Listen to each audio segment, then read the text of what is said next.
One of the biggest headaches I've ever owned was actually this custom Harley Davidson that I actually built. It's a lot of our dreams to own a Harley Davidson at some point in our lives, right?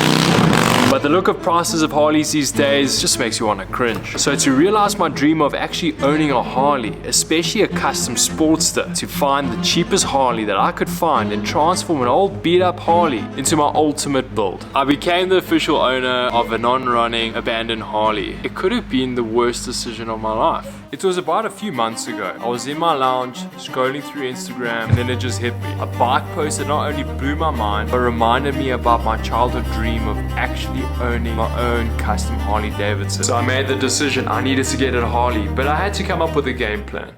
So my whole idea was to get a Harley as cheap as I could find it. So anything that is found on auction, someone that had to get rid of it fast, or it had to be abandoned. It took me a few weeks to scour every single platform and speaking to people to eventually find that golden nugget. That golden nugget was a 2008 blue 1200 XL Sportster. The price that was advertised I could not ignore. The advert actually looked like someone took it off with one of the very first Nokis with a camera. It was a horrific advert. But it was just too good to be true, so I just decided, you know what, let me just inquire. Hello? Is the bike available? And the rest was history. I did a 2.5 hour drive to the middle of nowhere on my own with a trailer behind my car. I met with literally the Hills of Eyes main characters. I was crapping myself the entire experience, and the bike was actually pretty good. A lot of cobwebs. The bike had a lot of missing parts. There was a missing battery, missing panels, fuel lines weren't attached. I couldn't start the bike. It was super like, don't know what's gonna happen if I buy this bike, but I drove all this way. I'm just gonna commit. So I bought the bike. When I got home from that whole insane adventure of finally buying an abandoned Harley, I got home and I had to wash the bike. I had to just prep the bike. You know, when you build stuff, I like to work on clean things.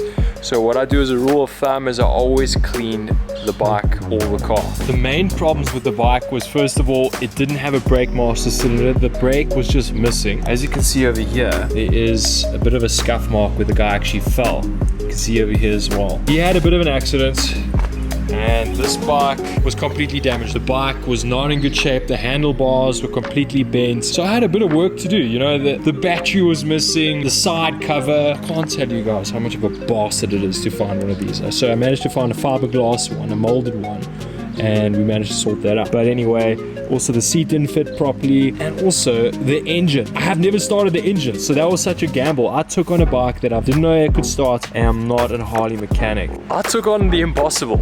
So I thought, you know what the hell, like I might as well just buy a Harley and just do what I need to do to it to make it what I need it to be. The building process started. Now, as I was stripping the bike to the bare bones, I took off all the panels, got things all powder coated, and you know, I had to cut the fenders. Now that was a story and a half.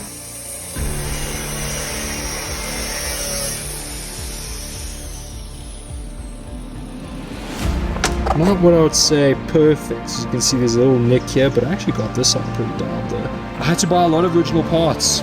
Peanut tank.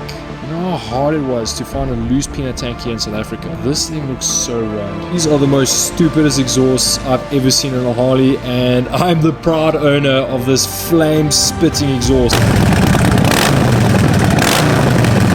It bobbles, it bangs. This thing's so cool, man. And that little breather over there just gave a little bit more snap and power, and this bike rips.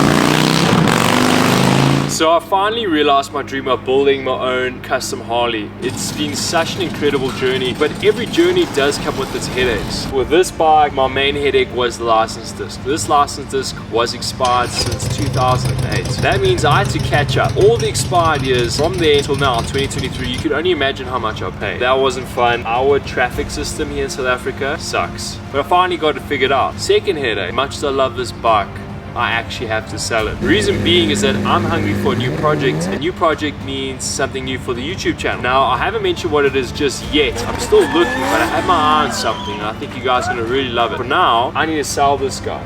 Yeah, I'm crying too. This bike has been so cool to me. I love every minute of it. The pops, the bangs, burnouts, like everything I did on this bike has been so much fun, but like all good things have to come to an end. I have found a buyer and it won't be too long till she's gone, but with every ending there's a new beginning, and I have something so exciting to show you guys. I'll take you through that whole process. For now, like and subscribe, guys. I have so much exciting content. I get to show you an amazing builds like these and take you through the builds eventually. I can't wait to get to that process with you.